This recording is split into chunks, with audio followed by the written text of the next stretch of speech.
It's time for From the Short Grass with Trey Schaap, a golf podcast for those who love golf, struggle with golf, and just like to enjoy the outdoors and fellowship with friends, all while chasing a ball around trying to put it in a 4 1/4-inch diameter hole.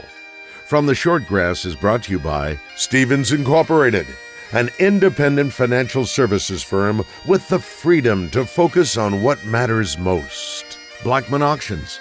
For over 80 years, better auctions have always been Blackman Auctions. Beechwood Pinnacle Hotels. We partner with you to deliver high-yield results by managing, developing, and investing in top-quality hospitality assets. And now, from the Short Grass, here is your host, Trey Schaap. Welcome to another edition of From the Short Grass. I am your host, Trey Schaap. Well, this week I traveled up to Conway, Arkansas to sit down with Brannon Watson, the owner of the Arkansas Golf Center. He is also director of golf instruction and club fitting there.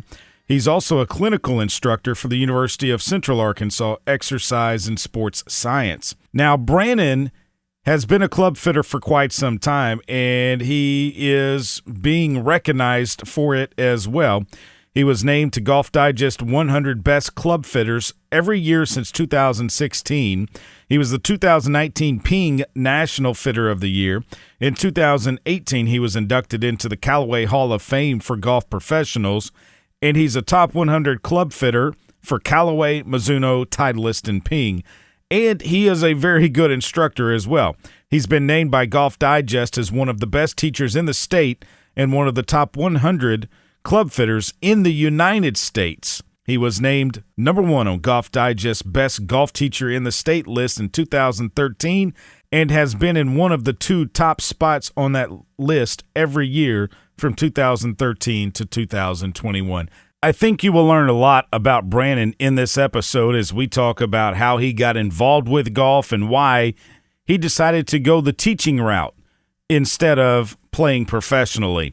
Blackman Auctions. Since 1938, better auctions have always been Blackman Auctions. You can find them on the web, blackmanauctions.com. Their full lineup of upcoming auctions is right there on their website. Go to their website, blackmanauctions.com, to find one of their upcoming auctions. We are back with more From the Short Grass after this. Stay with us. Traveling to Fayetteville to watch a game? Forgot to book a room for the night? Beechwood Pinnacle Hotel Group has you covered. Stay where the fans stay. Staybridge Suites is just south of Baum-Walker Stadium and is an all-suite hotel within walking distance of Baum-Walker, Bud Walton, and Razorback Stadium. Or you could stay at the Comfort Inn and Suites with newly remodeled rooms throughout the entire property. Find them on the web at bphotels.com. Beechwood Pinnacle Hotels. At Stevens, our philosophy is to invest every dollar as if it were our own, to seize opportunity, to anticipate rather than react, to deliver constant focus in an ever-changing world, and to pursue the objectives of our clients in order to help them reach their financial goals. A proven history of helping companies and individuals. Stevens, member NYSE, SIPC. This is Thomas Blackman with Blackman Auctions. You all know by now I'm not a good golfer, but my son loves the game and he and I have been playing more. I've got my score down to, I've quit playing a scramble on every hole. I'm using the bunker rake much less than I used to, and a lot of the time I hit my drives past the women's tee box. All of my success in golf can directly be tied to me listening to From the Short Grass. Without it, I would not be the golfer I am today. Trey, you owe me $20 for that. Trey knows golf, I know auctions. Come see us at blackmanauctions.com. Since 1938, better auctions are Blackman Auctions. Welcome back to this edition of From the Short Grass.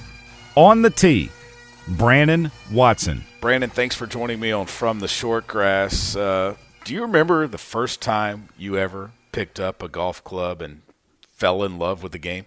I think we all think we remember. I remember the time. I remember the driving range it was at, which was Mike Dunaway's old place here in Conway. But I can't say the exact first time I put a club in my hands. I can remember my dad had gotten into golf. He was playing out at Cadron Valley at the time, which has now become a 9-hole course. It still exists, but it's not the same course that it was. And I can remember that time is when I was 10 years old because I played my first tournament when I was 12. Now, I remember that, my first competition.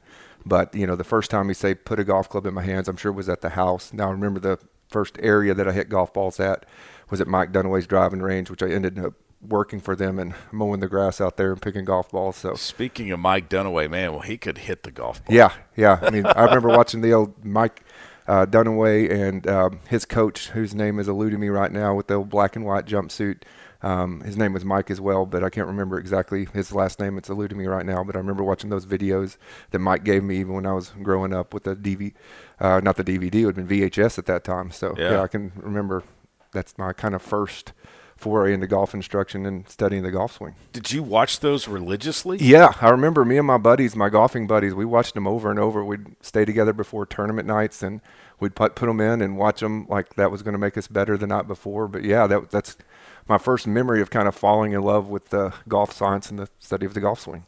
What have you learned about the golf swing? Oh, gosh. I oftentimes say I've probably learned more in the last year than I did the 16 before it, and I hope I'm able to say the same thing a year from now. I mean, it's just amazing the information that's available today, how much more data we have. A lot of golf instruction was guessing. Now we can measure, with 3D force plates, all the stuff we're able to use. It's pretty amazing how much we've learned. Some of the new is still old, but being able to actually measure instead of guess, that's why I say in the last year I've probably learned more than the 16 before it. When you go back to the explosion, if you will, of golf, is it back late 90s, early 2000s, Tiger Woods? Right, yeah. I mean, I was lucky enough to see that. So when Tiger came on the U.S. AM scene, I was 14, 15 years old. Hey, when he turned professional and won first in 97, I was 17. So that's probably when I was, at my most passionate about the game, really eat up with it, playing tournament golfs here around Arkansas. And, just being able to see that, we took it for granted at the time because everything looked like a movie script, how he won, how much he won, how often he won.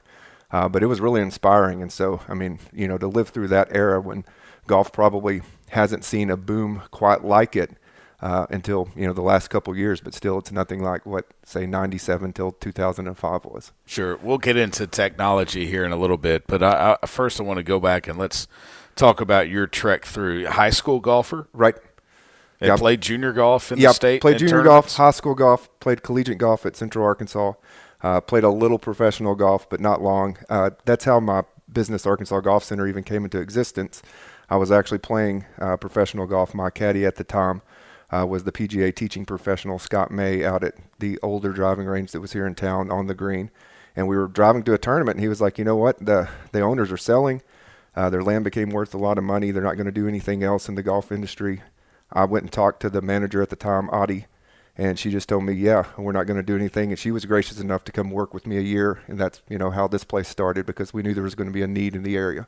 So, I was playing professional golf at the time. Not a lot of success there, but it really wasn't for me, just the grind, driving 8 hours, being able to play maybe a practice round because I was still trying to work for my dad's construction company in between playing. And here I was playing with these guys that have been doing it, for their house payment for 10 years, and they were just kicking my butt. So it's not for everybody. No, it's not. I mean, it wasn't fun at all. I mean, just, so much pressure. I mean, you'd end up spending $3,500 on the entry fee and food and hotels that week, shoot even par, and you lost $2,000. And so you'd kind of come home, and then I'd try to work a little bit, practice in the afternoons.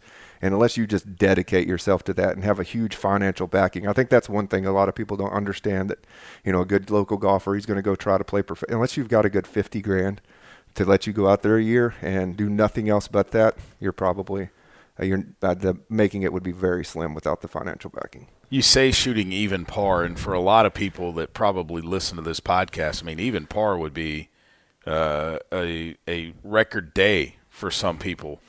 But when you look at how good you are to be a professional golfer, how good you have to be, it's sometimes mind-boggling, isn't it? Yeah, and that's even par on a course that most scratch golfers wouldn't break 80. And so when you see these guys shooting 66, that's on a course, again, the club champion probably would struggle to break 80. I mean, just understanding how big of a jump. They're not just a few strokes better than, say, a scratch golfer, a club champion. It's like the difference between a good high school football player and an NFL player. It is that big of a jump from, I'm talking a very good golfer, to those guys that are making a living at it. It's a slim margin. Yeah, absolutely. And then you take, say, that if you played with the 125th ranked player in the world, you'd wonder how that guy ever loses, and he never wins. And that's the best way to explain it. But if you got to play with that guy, it would blow your mind. Some people have asked me, and I always say, you can make a good living if you can finish in the top 10 week in and week out. You're going to make a great living if you can finish in the top 10 week in and week out. And you might not win a tournament, but you're still going to make a lot of money. Just staying on tour. Yeah. Yeah. I mean, the money, thanks, Tiger, is what we should be exactly. saying. And, of course, what's going on now with the new tour. And obviously there's a lot of money in the game.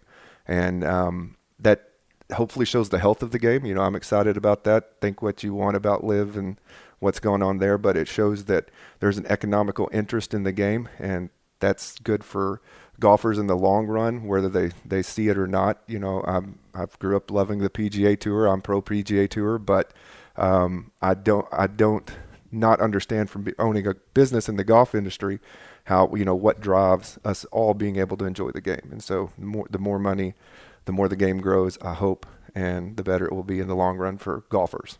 Let's talk a little technology. It's a new year. This is when the manufacturers come out with their new clubs and everything. We've seen a couple of PGA tournaments now where players are playing new golf balls. They're playing new clubs. Some don't even have a club deal anymore. They've decided Patrick Cantlay, I'm just going to go at it on my own. I'm not going to rep a certain club or a certain product right now. What is it with technology that you have seen, Brannon, from when you started in this business to where we are now? So, yeah, technology is amazing. So, take the club head, for instance. The manufacturers, they've had the center of the sweet spot in the club head maxed out to USGA regulations for decades now, for a decade at least. So what has really improved is two things. One, off-center hits, which is going to really benefit the average Joe golfer. Just a couple millimeters off-center, will kill your smash factor, which smash factor is your return on investment. I like to think about smash factor as this. Your input is your swing speed. Your output is your ball speed. So it's like investing in a stock. With a driver, we're trying to get 50% return on investment, so 1.5 smash factor. You could used to only get that in the very center of the golf club. Now we're getting those top-end smash factors millimeters away from the center, all the way out to an inch or two, in some cases away from the center, especially if it's towards the toe of the golf club, which for physical reasons is actually going to create a faster shot because the toe is moving faster than the heel. So especially in that region where we should be missing, or most amateurs should be missing, the golf ball, which is away from the hosel, the golf clubs have gotten incredibly better. And then number two, it's the wealth of shafts and options we have now. Where 10 years ago, I could fit somebody to the best of available products, but it still was only with limited resources. Now we have 300 times the options in shaft and head weights and movable weights and links and all of this stuff that you just couldn't do. So if I fit you 10 years ago or even 5 years ago, I fit you maybe to the best possible physics allowed then, but with all the options. And this is where people should be, even if you're not interested in buying, go get fit once a year. Just see how big of a difference. And it may not be the heads. People kind of understand, from year to year, the heads aren't going to get that much better. But what if they released another 100 shafts and your perfect profile just came out? Because realistically, to fit somebody perfectly, I'd have to have a 3D printer that could print the perfect shaft and head and weight and all that for them. But every year, as more options come out, your perfect may now exist, and it didn't exist last year. Your body type changes. Right. Your strength changes. And as we get older, I'm living proof, club head speed starts to decline a little bit, and it makes it difficult at times. Yeah. So, right. Even just an injury. Even if you're younger and healthier, you make a swing change, an injury happens. In a perfect world, we'd be like those guys on tour, and they're basically in an ever-evolving fitting, right? How their swing is that week, the club manufacturer is going to make the club a little flatter if they're They've hitting got the trailers right there off the range. So, that's impossible for the average Joe golfer, but more facilities like mine exist than ever before. Obviously, I'm biased to this one, but just coming and getting checked out, just coming and even just demoing some stuff and talking to my guys about what is this, what my ball keeps going left, and us doing a quick, no charge lie angle test, and just understanding some of the basics of the physics of the golf equipment. And even if you said, well, I got fit last year, well, our swings are evolutions, right? Our bodies are evolutions. Every couple of months, your needs may change. Brannon, it's not feasible, though, for an average Joe Blow to try and change everything week in, week out, or No. month in, month out. Or year. And they just have to realize that, right? Right. Yeah. Yeah. For as far as getting new equipment, now you may be surprised what small little tweaks, affordable tweaks could be done, to your equipment. If that's why I said once a year check, once every 2 years check. Even if you're not coming in with a budget that enables you to revamp the bag, and that's stupid. Nobody needs to spend that much money on golf equipment. I make my living from selling golf equipment.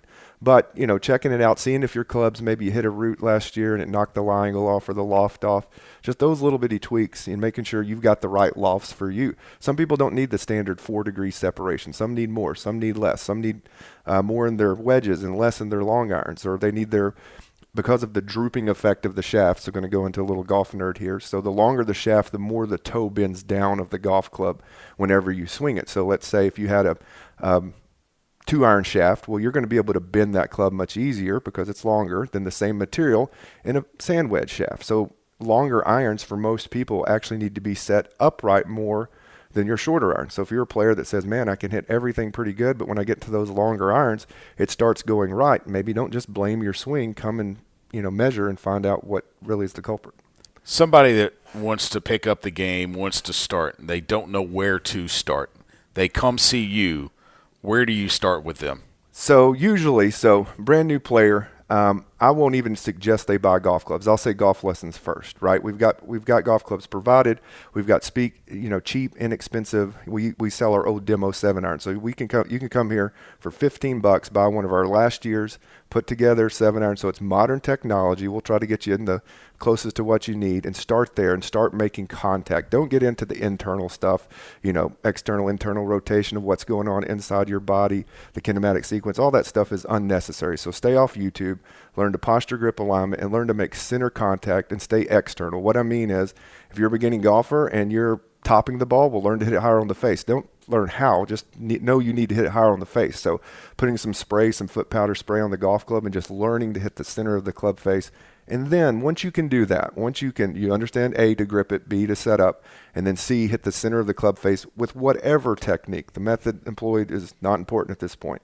Then go from there. But learn to fall in love with flush. Learn center face contact, and then go from there. More seasoned golfers are more interested in, swing speed, carry, ball speed off the club head, all of that technology that is out there now. Isn't it just amazing, the numbers, the feedback that you can get instantaneously from a swing with TrackMan? And I know there are other systems out there, but the feedback you get as a golfer right now? Right, yeah, and especially these high-level golfers growing up. Imagine if when you were growing up, Trey, that you had a machine behind you that told you hit this wedge 67 versus 67 yards and a half versus how good would you be with no coaching? And, I'm a golf coach. I think it does help. But just that technology alone, being able to understand it, optimize your golf swing, this is those external factors I was talking about. Hey, you're hitting too much up on it. Well, just hit more down on the ball. Don't really worry about how. That's how a lot of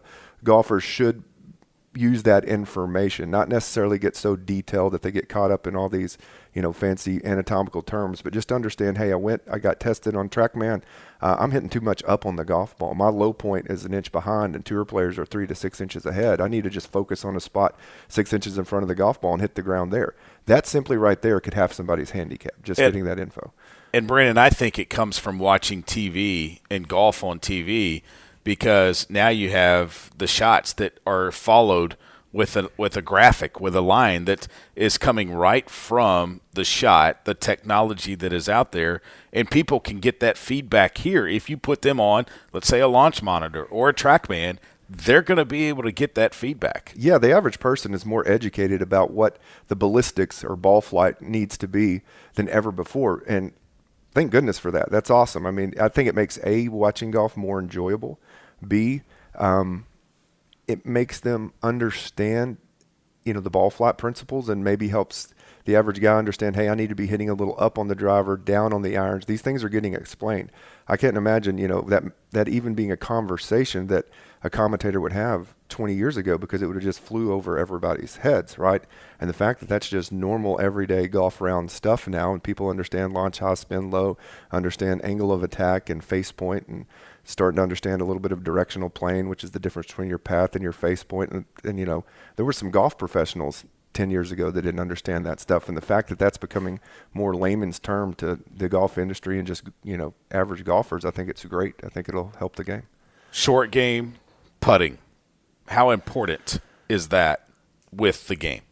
It is very important. I mean, you've got to get the ball in the hole. Now, some recent studies from a guy named Mark Brody, who's the tour statistician, proximity to hole matters. Say if you're a tour player and you're at 12 feet, you're going to only make less than 40% of those putts. And if you're at 5 feet, that shoots up to well over 80%. But for the average golfer, putting is important. I would say, again, proximity to hole matters. I think people don't work on their distance putting enough. I mean, again, a tour player from 12 feet is going to make 32%. So what is the average amateur? I think it's like 15 to 17%. So even if you became a tour player putting, you're only going to make 30-something% from 12 feet. So after your second putt, you need way less than 12 feet. When you get closer to the hole, it's called the golden 8 feet, from like 10 to 2. Amateurs and pros get closer together. So being able to lag those putts up to inside of 3 feet is probably more important than somebody sitting there working. You see people before a scramble and everybody's working on a 12, 15-foot putt on the putting green. That's really a pointless thing to work on. You need to work on 40-footers and you need to work on 4-footers. So if you just work on those two lengths and you're really good at 40s and getting inside 4 feet and you're really good at 4-footers, well, then you're going to two-putt a lot. And then if you're good at 40s, you're not bad at 50s or 30s. And if you're good at 4s, you're not that bad at 5s or 3s. So, do you have special routines that you would like to see players do? Like, I know sometimes before I play in a tournament, I'll get out on a putting green and I'll go around the hole, just making short little putts and then increase it a little bit to maybe 4 feet, like you said, 5 feet. And if I miss one, then I start back over. Things like that, little routines that you can go through? Yeah, that's one of my favorite drills. So in the 4s that I like for my players to work on, we'll put 8 coins around a cup, and I want that cup to have some break. So basically, if you put one here and it's straight downhill, you'll put one opposite, and you'll have a straight uphill putt. Then you'll have a downhill left to right and a downhill right to left. Then you'll have a level right to left, a level left to right, and so on. So you've got these 8 putts that represent pretty much all you could see. And so I like for my players to be able to go around that. High handicappers 1 time, mid handicappers 2 times. To my elite college players and guys trying to play professionally, I want you to be able to make that around 3 or 4 times without missing. So if you get to your 23rd putt and you miss, you got to start over. So it puts that pressure on, like you're going to, feel. Speaking of Phil Mickelson used to do that to the tune of 100 putts. I don't know if you've ever heard that.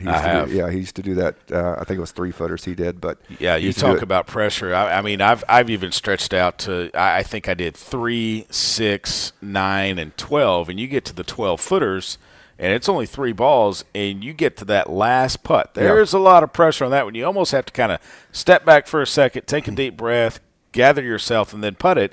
And it's like what Lee Trevino used to say, hey, the putts get so much tougher on Sunday the day they hand out the money.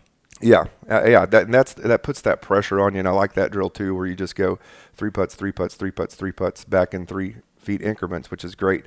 And that's you sitting there pretty much knowing the break. So imagine that same putt, for a $5 Nassau, which can be Sunday for the average player, and you really don't know the break. So if you can't do that in that setting, you're probably not going to do that, when you go play. All right, favorite or best golf course you've ever played? Ooh. That's tough. I've played TPC Sawgrass, which I liked a lot. It was really good. What'd you make on 17? That's the question everybody always asks. It was in a junior tournament, so that's when they had kind of the top juniors. It wasn't a AJGA, it was a FCWT, Future Collegiate World Tour, and so I got to play it there. There's 2 courses there. Most people don't know that. There's the Valley course and then the Stadium course. So we played the Valley the first 2 days, and then they didn't let us play a practice round on the Stadium course, so that was the first time I had seen it. The tournament, then the Players' Championship was just a couple months away, and so they'd had the rough grown up and all that, so I didn't get to see it in its pristine condition, but wow, the fact that anyone shoots under par on that freaking track just amazed me at the time. Now 17, at the time it wasn't playing that hard, it was pretty still, it was just like a pitch and wedge from where we were playing it from. Easy. So I just hit the center of the green. Wind wasn't blowing? No, wind wasn't blowing, and there was no fans around, right. There was 5 of us sitting there, so awesome. So I didn't experience it, but I could imagine, just back a little bit, say 12 yards where they were going to be, 140 something yards with, the stadium there. If that hole were, just surrounded by grass, everybody would birdie it and go on. But the fact that our minds is so weak, I'm going to put it like that the water just makes it that much harder. But it does. I mean, I was nervous over the shot. I can remember being, very, very nervous. And I probably hitting a shot I shouldn't. I drew the ball at the time. I kind of just set it out on that right bunker and just drew it back to the center of the green. That's Pete Dye for you, Yeah, though. I know. Yeah. It makes you think. It's great. And then 16 is just fantastic. Yeah. So I would say just the experience. That was the best course I'd played at the time. So just, the experience there, I've actually played Kapalua a couple weeks ago.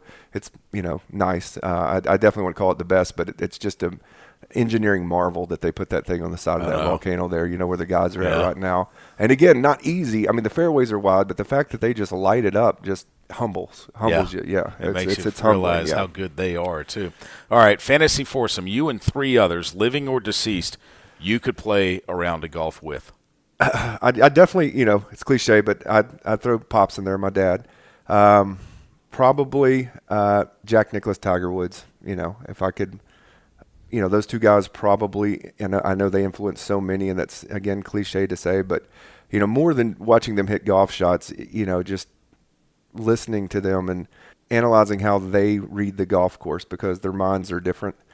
So I think I could learn a lot that would help me help others in just how they thought about the genius and how they think about playing a golf course. That would be, fun for me to see. The stories you would hear. The stories you would hear, right. I always think about, how much we took for granted, the few times they were paired together, like in Jack's last U.S. Open. And just to be able to see that, I think that's something that's kind of lost on today's younger generation of golfers. Tiger is the legend, but you don't really think about the other legends of the game, right? He overshadows everyone, Ernie and all the other guys that would have been, even Phil Mickelson, there's no comparison. So it's just Tiger's the guy. He's the legend. If he tees off in the Masters one day, I wonder if they'll even have anybody hit with him.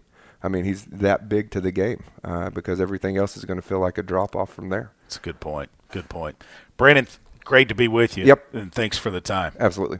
With all the decisions you need to make about what to do in El Dorado, finding a place to stay is an easy one. The Haywood is uniquely positioned to make your stay one to treasure. Located in the historic Union Square district of El Dorado, the Haywood offers luxurious accommodations that feature contemporary, colorful rooms with high-quality bedding, comfortable baths with walk-in showers, and a spacious workspace with stylish plantation shutters that are unique additions to the stunning decor in a non-smoking environment. Make the Haywood your home away from home the next time you visit El Dorado. Strength is measured not by the number of accounts. Strength is placing value on relationships. It's having the vision and the guts to invest in growth. It's the commitment to responsibly manage your money. At Stephens, we believe that our strengths build success, not only for us, but for our clients. Stephens, member NYSE, SIPC. This is Thomas Blackman with Blackman Auctions. The economy is changing slowly but surely. The market is slowing down in a gradual slide. Not an emergency yet, the sky is not falling, but a change is coming. When times are good, auctions make buyers compete to buy at the highest market value. When the economy gets tough, auctions force buyers to make a purchase decision. Either way, auctions get the highest return for a seller and a strong deal for a buyer. With an experienced auction company, it's a simple process. Go to blackmanauctions.com for more information. Since 1938, better auctions are Blackman Auctions. Welcome back to this edition of From the Shortgrass. Hey, if you would like to go see Brannon Watson at the Arkansas Golf Center, he's located at 5150 John W. Allison Road in Conway, Arkansas. You can give them a call, 501-327-0171. Beechwood Pinnacle Hotels. When you need a place to stay, make sure it's a Beechwood Pinnacle Hotel managed property. How do you do that? Go to their website, bphotels.com. They have a full list of all of the hotel properties that they manage throughout the state of Arkansas. That'll do it for this edition of From the Shortgrass. I hope you learned something about the game of golf today. And I want you to remember this. The next time you're playing a round of golf and you find a ball mark on the green, fix it and a couple of more. And I hope to see you sometime soon from the Shortgrass. You've been listening to From the Shortgrass, a weekly podcast dedicated to the game of golf. This has been a presentation of the Buzz Radio Network.